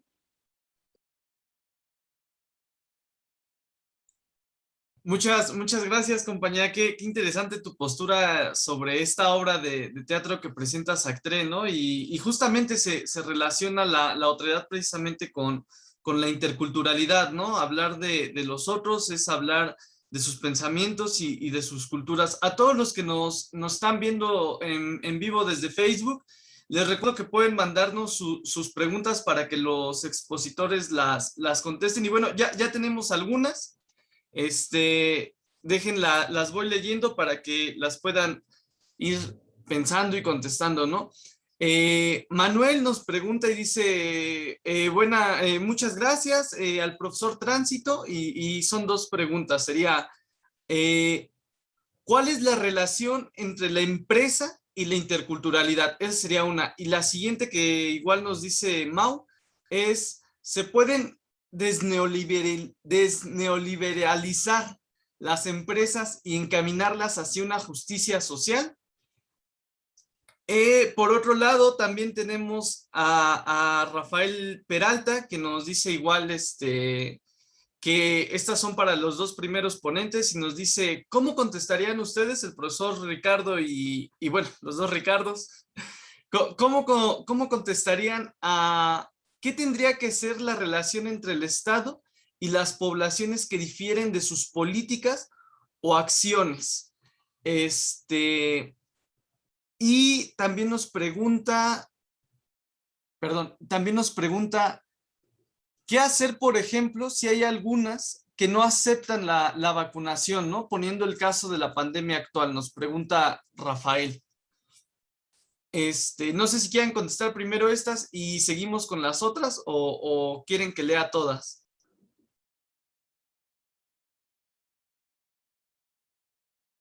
Sí, si quieres léelas todas y las vamos preparando por si por ahí hay. Bueno, algo. ok.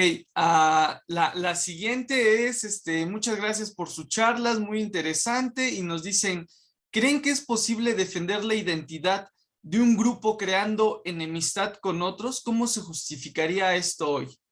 Y ya por último nos dicen, ¿qué alcance tiene el planteamiento sartreano para el análisis de este tipo de relaciones? Serían todas hasta el momento. Les recuerdo que pueden seguir preguntando por Facebook. Le doy la palabra a los expositores.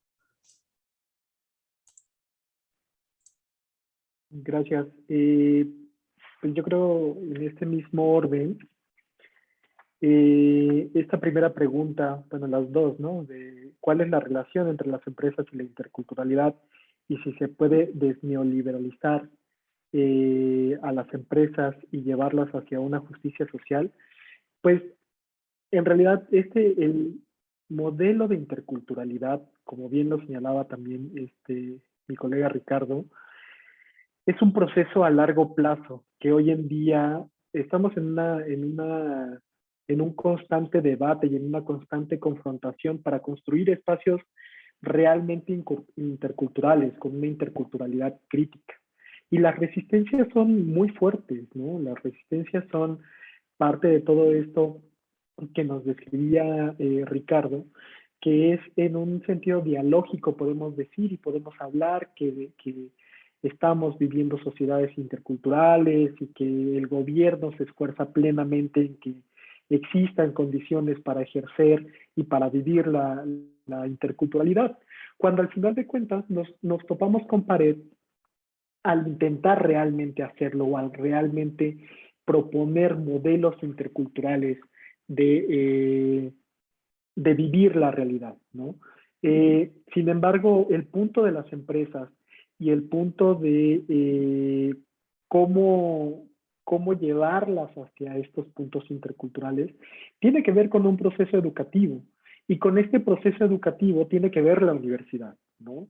Mientras creemos, o hablo específicamente porque la mayoría de los que nos ven y quienes estamos participando aquí, somos el reflejo de una creación de la universidad, ¿no? De estos modelos universitarios, de estas secuencias, de cómo producimos el conocimiento. Estas mismas pláticas y la forma en la que se pidieron estas pláticas son la construcción de modelos académicos que están, y lo digo como en el sentido más constructivo posible, que dan una oportunidad de construir nuevas formas de introducir conocimientos en estos congresos, ¿no? Al final de cuentas. Son modelos que tenemos que analizar y que tenemos que impulsar para irlo construyendo. Asimismo, las empresas. Este modelo en que va a poder rediseñarse las empresas, rediseñarse para contrarrestar el neoliberalismo, para contrarrestar estos modelos liberales en los cuales está planteada la empresa, tienen que ser a través de los individuos, y los individuos poco a poco, si se van construyendo desde un modelo intercultural, pues tendrán o querrán construir nuevas posibilidades. Y no obstante, también hay construcción de empresas desde una lógica diferente, que en este caso pueden ser hechas por pueblos y comunidades indígenas, los cuales buscan sí incluirse dentro de los modelos de mercado y sí tener participación dentro del sector, este sector privado, sin embargo, conservando, manteniendo y reforzando una identidad cultural muy particular y muy relacionada con una postura y una construcción de vida totalmente diferente. Entonces, ahí mismo tenemos que aprender a cómo generar empresas desde un ámbito diferente.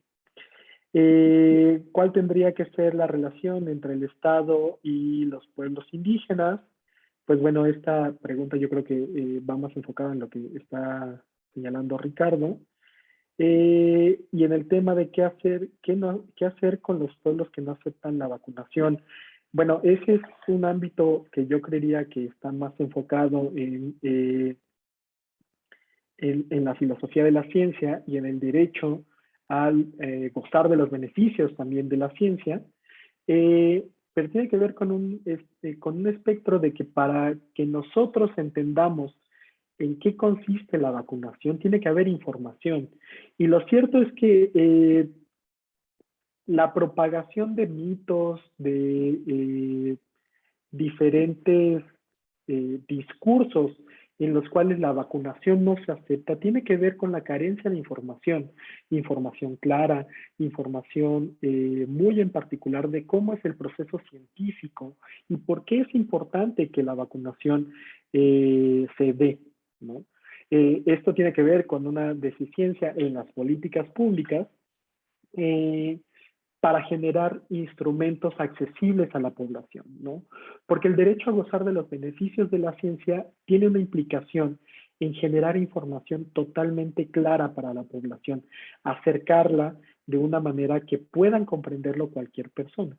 Y es algo de lo que señalaba el doctor León Olivé acerca de la apropiación del conocimiento científico de una manera fuerte, ¿no? En donde no solamente los individuos tengan la información acerca de los cambios científicos, sino que al mismo tiempo puedan aprovecharlo en su vida cotidiana y generarlo como un conocimiento base dentro de sus construcciones del día a día. Y bueno, esta pregunta de si es posible crear la identidad o mantener la identidad a través de la enemistad con otras poblaciones, pues yo creería que no, porque sería mantener la vivencia del hoy en día, en el que si estás del lado dominante, pues finalmente podrás defender tu identidad, ¿no? Y el problema y el cuestionamiento de la interculturalidad es justamente generar un espacio de convergencia y de aprendizaje de todos los que estamos inmiscuidos en la sociedad y en nuestra cultura. Sería todo por mi parte. Sí, creo que el doctor Raúl quiere decir algo y después el segundo Ricardo Robles. Bueno, es que ya hay algunas preguntas. Bueno, va a ser algo muy rápido para que así pues contesten de una vez en paquete, ¿sí? Porque a mí me llama la atención, es principalmente para los dos Ricardos, me llama la atención algo. Una con Ricardo Tránsito, que es esta parte de lo que están haciendo con la coordinación de ciencias, ¿sí? Y también tiene que ver con lo que dijo hace un momento, el sentido de llevar el conocimiento científico hacia las comunidades, los pueblos originarios, ¿sí? Esto me llama mucho la atención porque nada más importa el conocimiento científico. Es decir, ¿por qué hacer una asociación con la coordinación de ciencias, sino con la coordinación de humanidades? ¿Será porque en las humanidades no hay conocimiento que se pueda transmitir? ¿Sí?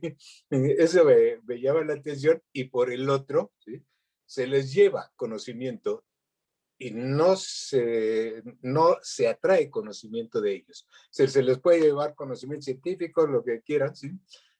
Pero también podríamos tomar en cuenta lo otro.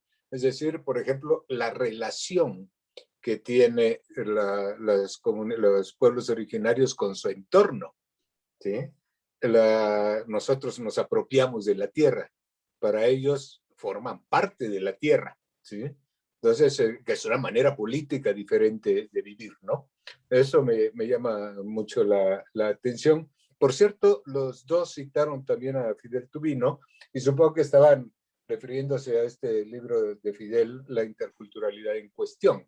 Pero ahí Fidel tiene como punto central 3 conceptos, que son los que él maneja a lo largo del libro, y incluso es con el primer capítulo. La tolerancia, la racionalidad y los derechos humanos. Así lo maneja Fidel. No me quiero meter con Fidel, pero también para ya no Ricardo Tránsito, sino Ricardo Robles, todo es cultura. Porque sí metió todo. Entonces, todo es cultura. ¿Y qué hacemos con nuestra parte genética? ¿Sí? Eso. Estaba respondiendo algo, Ricardo, ahorita que me llamó la atención. Me dije, caray, ¿qué es lo que está pasando aquí? Pero se me borró rápidamente. Era una respuesta que estaba dando. ¿Sí? La última respuesta, Ricardo, ¿te acuerdas sobre cuál era el tema? ¿En relación de las vacunas? Sí, en relación a las vacunas, porque hace algún tiempo en las vacunas, cuando salió en África Central, esta parte de esta enfermedad tan fuerte que se transmitía rápidamente, el ébola, ¿sí? y las comunidades no querían vacunarse, hubo una discusión en la ONU para decir que había que vacunarlas aunque no quisieran porque pues, estaba en peligro la humanidad, ¿sí? Bueno, ¿y por qué Estados Unidos, que eso los propuso y lo defendió Estados Unidos, por qué no lo hace dentro de su pueblo ahora, ¿no? ¿Sí? Con el mismo argumento, estamos en peligro los mexicanos que estamos muy cerca de ellos. Oye, gracias. Gracias, doctor. Bueno, Ricardo Robles, Jacqueline, Ricardo Tránsito, todavía hay preguntas, no sé si las quieran atender. Por decir, para Jacqueline también había una, era ¿cuál tiene el alcance del planteamiento sartiano para el análisis del tipo de relaciones que estamos viendo, ¿no? Con la otredad? Y para los otros participantes también hay preguntas, ¿no? ¿Cómo entender, ¿no? a un grupo que está enemistado con otro grupo, ¿no? No sé si quieran dar respuesta. Adelante, adelante, Ricardo. Sí, pues bueno, parto por la que me señaló el doctor Raúl Alcántara. Yo sí, entiendo que decir cultura, todo es cultura, puede ser excesivamente inclusivo, pero la intención era más bien ir en contra de este reduccionismo que deja fuera las cuestiones, por ejemplo, políticas en el sentido de relaciones de poder y también, por ejemplo, la cuestión del derecho. Es más bien la lógica era ir en contra del reduccionismo que nos hace pensar o de las posturas que defienden qué cultura se reduce a lo folclórico, qué cultura se reduce a manifestaciones artísticas y qué cultura se reduce a lo que aparece usualmente en los museos, en muchas sociedades occidentales. Esa era la intención principal. Yo sí creo que no todo llega a ser la creación de la humanidad y que al final las expresiones y nuestra genética y muchas más cosas en este planeta van más allá de eso, ¿no? Pero yo creo que las relaciones que se querían denunciar con la importancia de impulsar una interculturalidad crítica, lo que buscaban era resaltar todo aquello que usualmente se deja fuera de la cuestión cultural.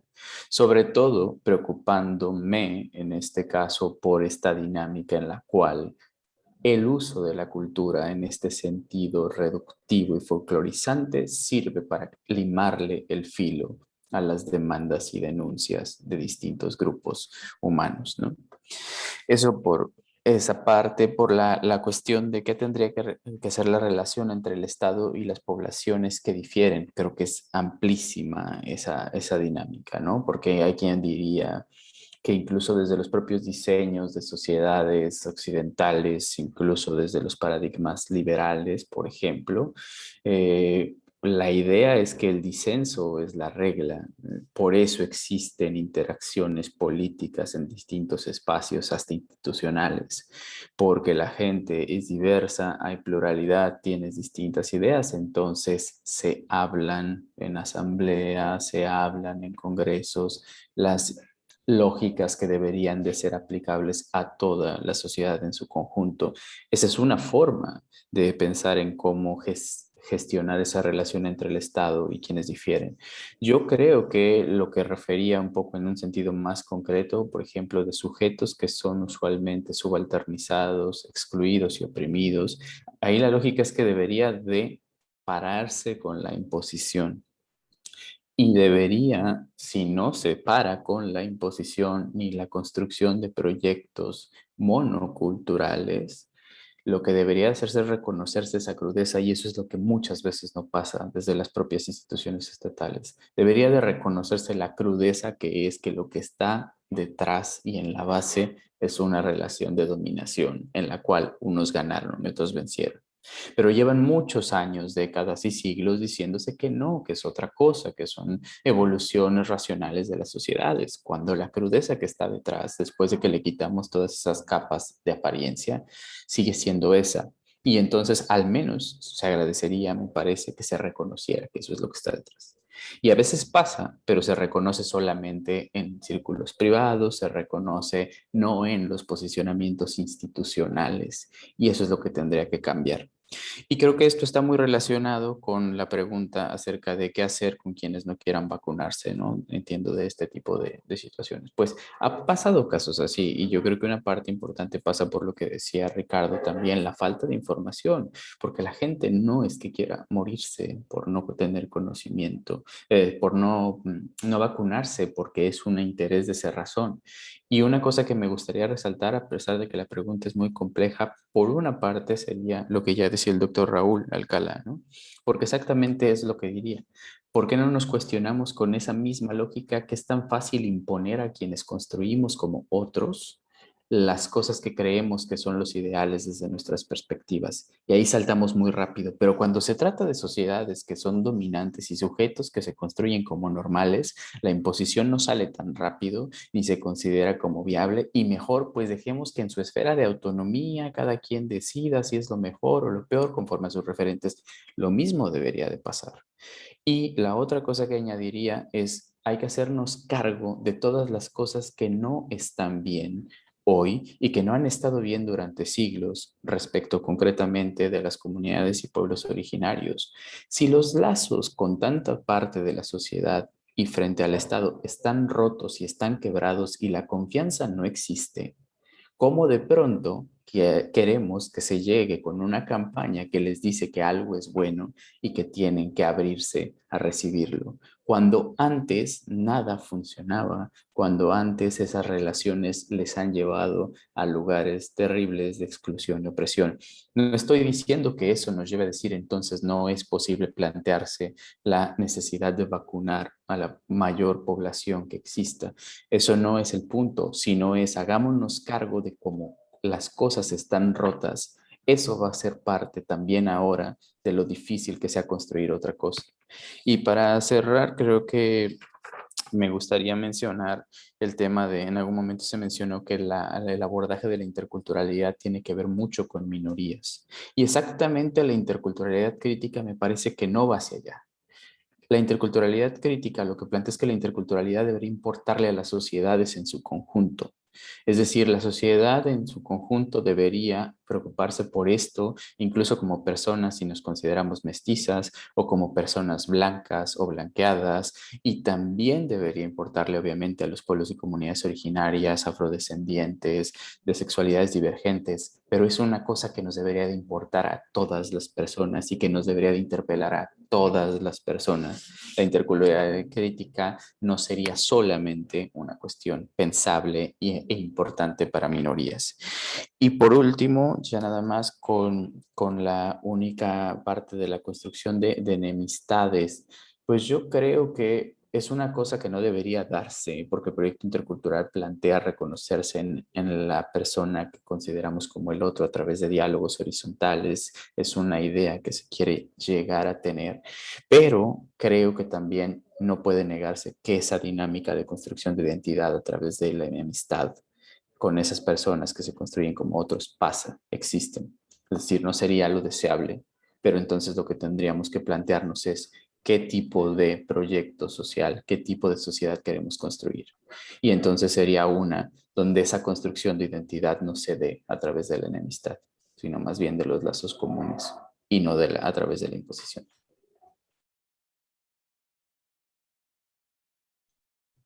Ok, muy bien, compañera Jacqueline, si quieres contestar.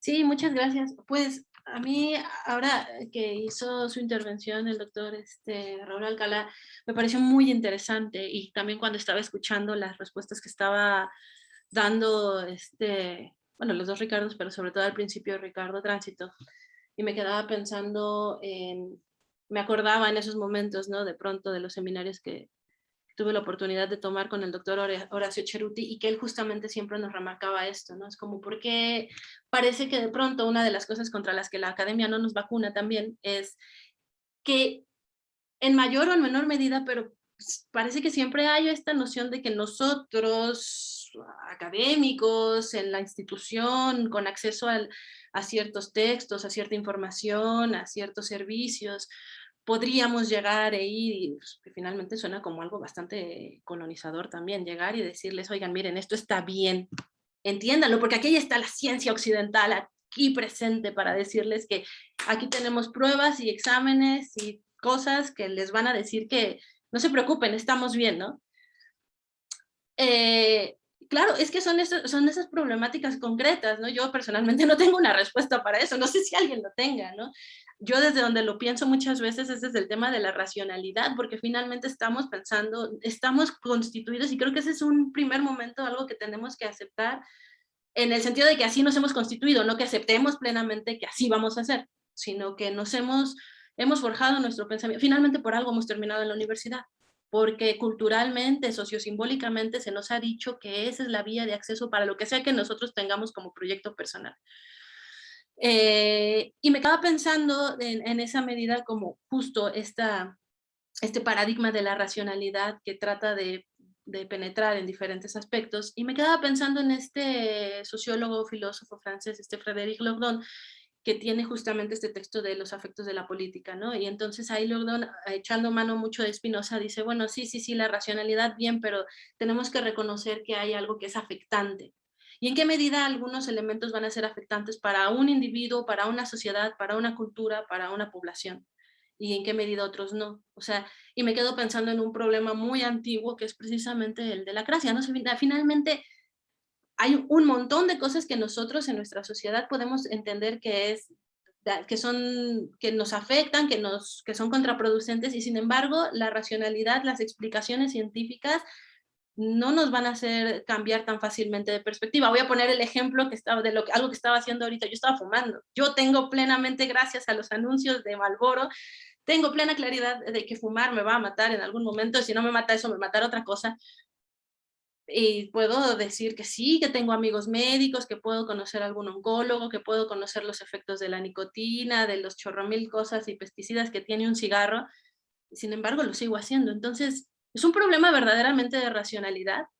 ¿O qué es lo que hay de fondo? ¿Qué es lo que puede haber más allá que nos permitiría pensar? Ahora, ¿cuál sería la finalidad de encontrar estos orígenes o de encontrar cuáles son las causas de que uno insistentemente lleve a cabo o piense ciertas cosas? Tratar de modificar su forma de pensar, tratar de imponer algo que uno considera que está bien. Insisto, yo no tengo respuestas, pero que me parece que sí es importante irlo pensando, o sea, que sí es importante tenerlo sobre la mesa. En ese sentido paso a la pregunta que hacía Rafael, y respondo concretamente lo que se me preguntó, que es, creo que un poco lo que él decía era, pues claro, que las relaciones, que se nos antoja como un poco más prójimo, un poco más cercano, en tanto compartimos aspectos sociosimbólicos con él, pues puede resultarnos menos extraño. Y Rafael preguntaba sobre los alcances de la propuesta sartreana. Bueno, es que finalmente ese es mi tema de tesis. Yo también sigo pensando en cuáles van a ser los alcances de la propuesta sartreana, pero que me parece que lo que pone el acento es reconocer que no tenemos que irnos tan lejos como para poder reconocer que la subjetividad del otro nos es absolutamente inasequible. O sea, y que yo no puedo tener, ojalá, incluso, bueno, yo obviamente mi beta es muy psicoanalítica, pero me atrevo a decir, Rafa siempre utiliza esta expresión, ¿no? Como de no tengo acceso privilegiado a tus estados mentales. Pues sí, uno no tiene acceso privilegiado a los estados mentales de los otros, ni siquiera tengo acceso privilegiado a mis propios estados mentales. O sea, entonces creo que uno de los alcances de la propuesta sartreana en este tipo de situaciones o de discusiones es, en primer lugar, justo esto, ¿no? O sea, reconocer que uno no tiene que irse tan lejos como para poder comprender lo difícil que puede llegar a ser establecer un vínculo con los que no son prójimos y próximos. Y que en esa medida, a lo mejor yo soy un poco pesimista, no lo sé, o sea, ahora Ricardo Robles lo decía, ¿no? Bueno, un poco la idea sería que como que en esta cuestión un poco más ideal, pues que no existieran estos roces o estas dificultades entre diferentes grupos, por ejemplo, ¿no? A lo mejor yo soy más pesimista y digo, bueno, creo que de pronto, más bien, él señalaba el tema de la enemistad, o sea, el tema de relaciones de enemistad, que eso no significa que uno tenga por qué estar de acuerdo todo el tiempo con eso, porque entonces, ¿qué significa la enemistad? Que tenemos que pensar igual, ¿y quién es el que va a ceder? O sea, mi racionalidad occidental va a ceder ante los conocimientos que puedan generarse en una comunidad, o sea, o viceversa.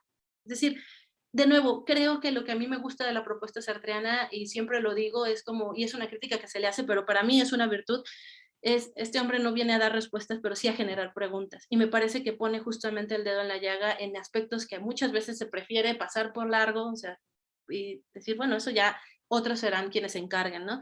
Y al mismo tiempo, y voy a poner esto como otro último ejemplo, y a propósito de la intervención del doctor Raúl Alcalá, es que nosotros incluso académicamente, en nuestra propia burbuja, qué tan cohesionados como grupo nos hemos acomodado, ¿no? O sea, me quedo pensando y esto era algo que también el doctor Cheruti señalaba y yo decía, tiene razón, dice, o sea, en el programa, en el plan de estudios de filosofía, no tenemos clases de geografía, tenemos a los de geografía ahí al ladito, ¿no? Conviviendo con ellos.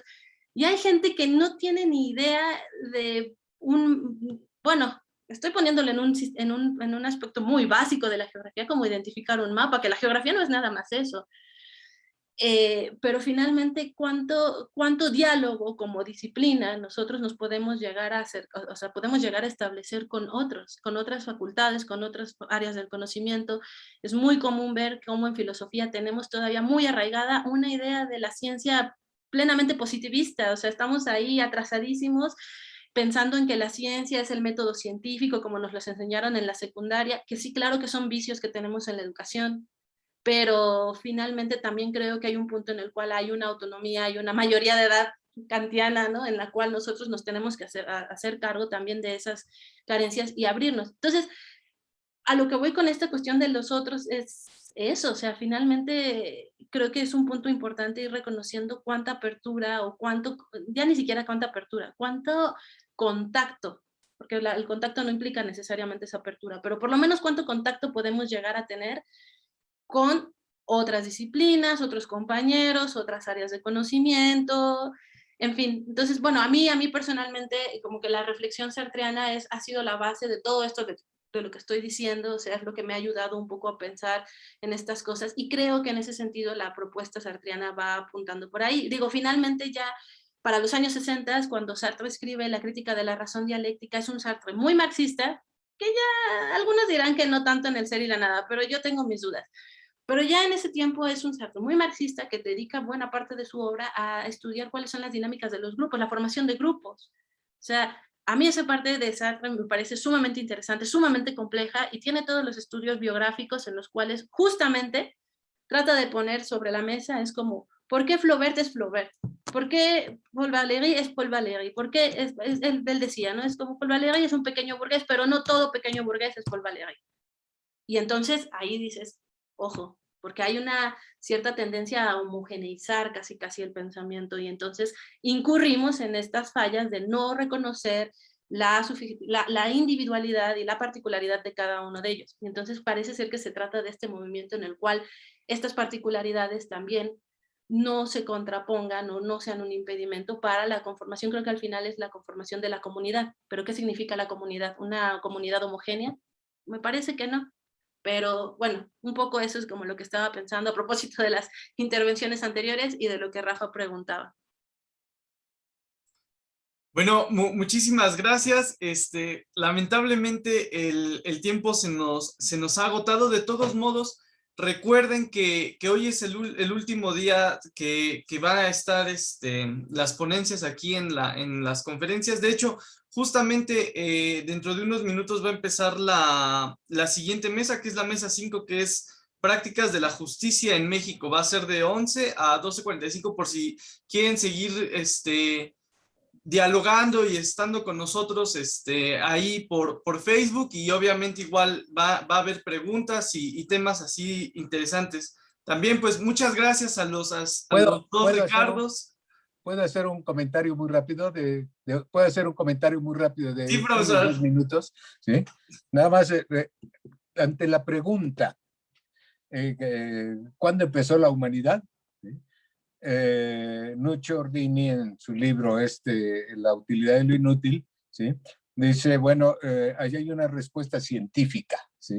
Que con el carbono 14, quién sabe qué tantas cosas, se puede dar una respuesta. Pero él cita a un filósofo japonés, Okakuro, ¿sí? Dice, nada más que este filósofo de principios del siglo pasado nos da la siguiente respuesta, ¿sí? Cuando un macho cortó una flor, se lo dio a una hembra y ésta lo aceptó. Sí, eso dice más que toda la ciencia. Sí, gracias, gracias. Ese de Okakuro es excelente esa intervención. Bueno, como les decía, gracias a Ricardo Tránsito por hablarnos de los problemas que hay entre la interculturalidad y los problemas que tendría que estar abordando la universidad. A nuestro buen Ricardo Robles sobre una interculturalidad pero crítica, ¿no? Que se trate de deslindar un poco de lo monocultural, ¿no? Creo que son temas que nos dejan mucho que pensar. Seguramente los que nos están viendo están pensando en eso, en la otredad, ¿no? Y por último, pero no menos importante, a nuestra compañera Jacqueline, que viene con un corte muy existencialista, ¿no? De hablar de Sartre. Pero fíjense, me llama la atención y ya para finalizar, hablar de Sartre, pero enfocado justamente hacia los otros, ¿no? Hacia ese ser extraño que puede estar, no solamente como lo bien lo mencionaba la compañera, ¿no? Lejos en otras culturas distantes, sino dentro de nuestra misma cultura, pensar, ¿no? Y bueno, compañeros, por mi parte sería todo. No sé si quieran agregar algo, el profesor, el doctor Raúl o la profesora Laura o los exponentes, no sé si quieran agregar algo para finalizar. ¿No?